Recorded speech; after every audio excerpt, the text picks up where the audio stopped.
guys! Welcome to another vlog.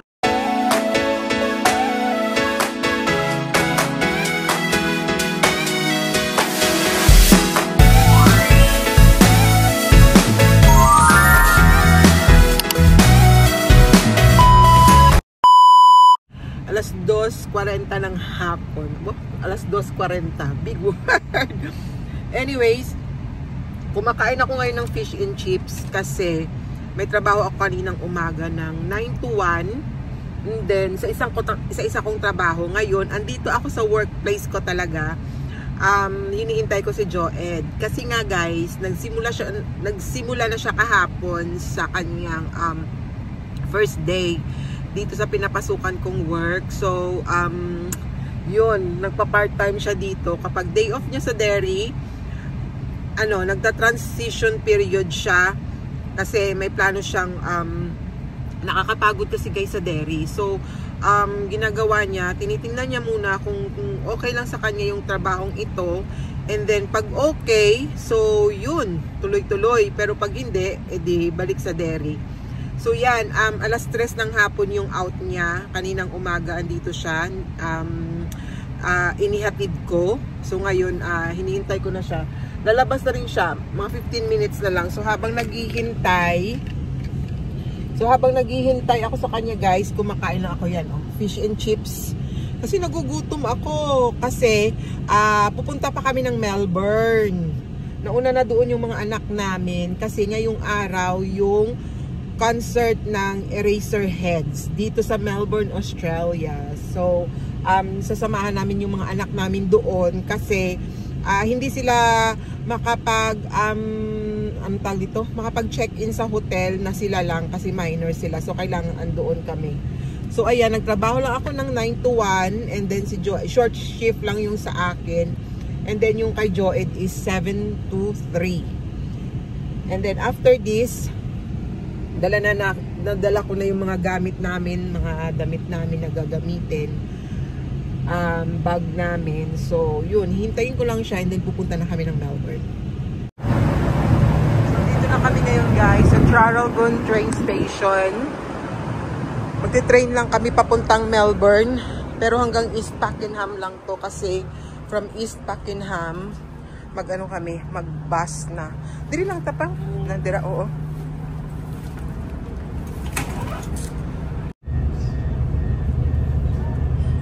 It's 4:27. So, pag sinabi guys, na aalis siya ng 4:27, aalis siya talaga ng 4:27. Actually, meron pang 1 minute. Ayan, aalis na siya. So, hindi siya maghihintay or kung ano-ano man dyan. Pag sinabi niya ganung oras siya aalis, ganun siya oras aalis.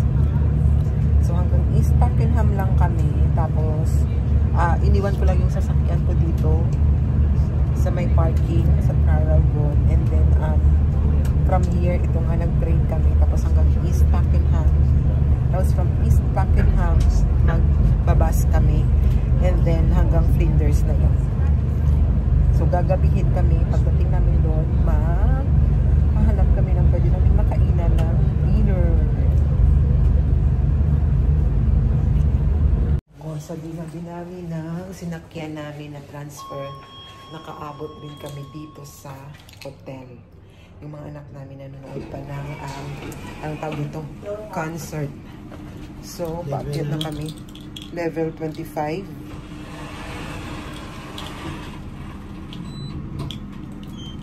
Okay. Ang taas, level 25. 26 mo? Ay, dali kikita ito. Dalong. Alright. Parang apartment, 2 bedrooms apartment for 1 night only. Yan. Okay, we're here and then we're in room 6. Room 6. 2507. 2506 gani. This one.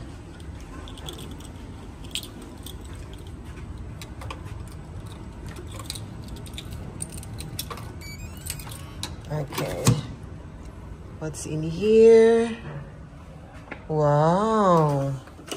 In fairness, ito yung kanilang bathroom. Ayan. Uy! Oh, maganda. 2 bedrooms. Yan yung isang room. And, tasan yung isa? Oh, ito. Mas maganda to kasi night. Dito, Dili lang guro sila nga duwa. Dito kita, Nagayang bako tani kung si Janjan. Ha? Oo, ang ganda. Ang bango pa. Dami ni Doyho kay sofa bed ni Doyho. Mabakal man tas ang amo ni nga ho. Ay, ipakita ko sa imo. And then ito yung view natin sa labas. Tingnan natin. Ayan.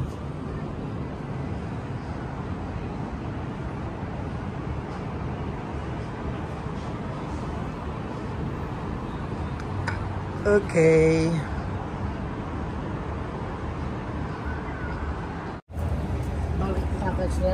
Karon So guys, gala-gala muna kami dito. Ay, di ba dito gali kita sa naligat sa Piyak, no? Kasi nakapag-book rin kami dito ng hotel malapit dito. Malapit doon sa Sea Life. Maganda din yun. Amo ni Guro nga hotel, Let's go.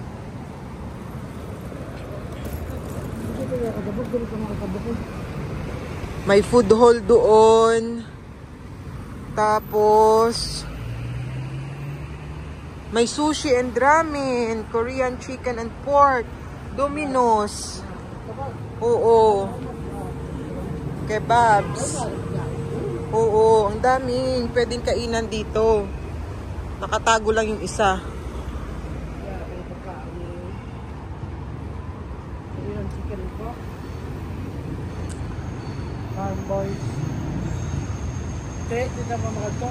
Wala lakat-lakat hasta dito lang taon ko at ito. Let's go guys. Okay. Day off namin. Lakad-lakad kasi bagong kain.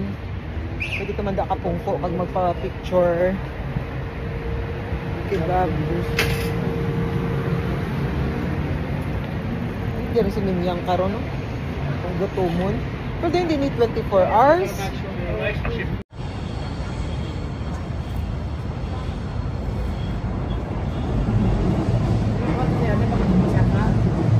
Tubig? Wala ka tubig? Serya? Hindi na Tubig lang. Guys, tingnan nyo dito sa labas ng aming accommodation. Ang ganda. Ang ganda paggabi. Ayan. Yan yung Yara River. Dito rin sa kabila, may mga buildings din dito. Mga hotels. Ayan. Nasa 25th floor kami. Ayan sa ilalim. Pero mas maganda yung view dito. Medyo maingat lang tayo kasi yung cellphone natin baka mahulog.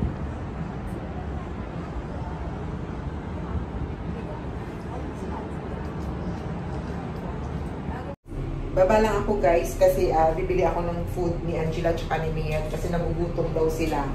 So pagdating nila mamaya dito sa hotel, kakain sila. Dito na sila magdi-dinner. Meron ako nakitang Chinese restaurant sa baba na kinainan namin ni Joel. So, doon na rin lang ako bibili.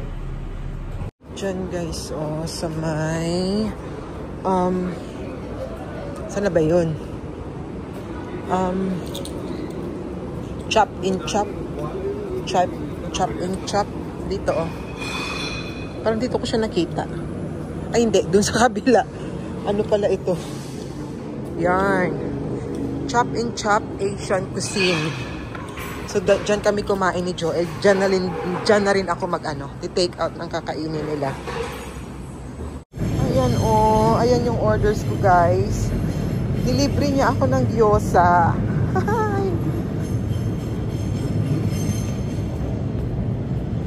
Oh, Eraserheads fever. At ngayon, di pa rin alam kung ba't tayo nandito. Pwede bang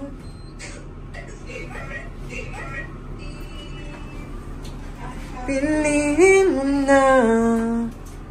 How's the concert, girls? How's the concert?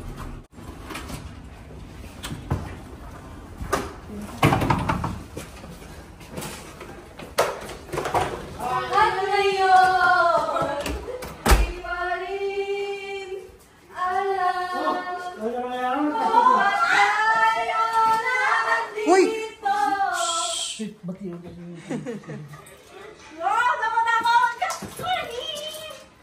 Pwede bang itigil mo na?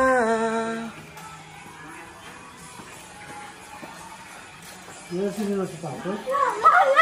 Di pa rin alam kung ba't tayo nandito. At ngayon, may babae ito, gawin nito. Oh, bro. Gawin na sa... Ano pagkaon na mo, Nay? There. There.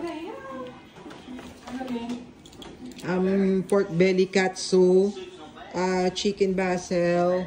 Wala pintahan na. Ari, may ano di mo? Bisan gamay? Halong da nga ang cellphone mo, hindi mahulog ah. Ano, Teng? Ano gin-order ko?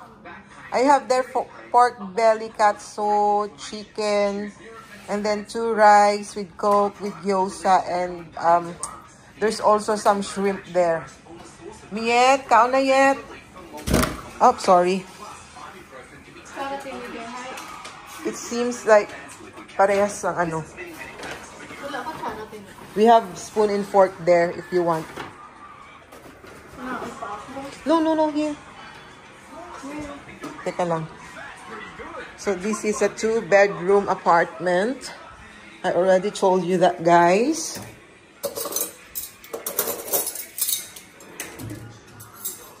The motif is red and black. Ano ito?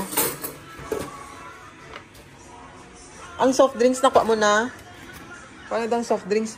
Kanya po na yet. Kao na.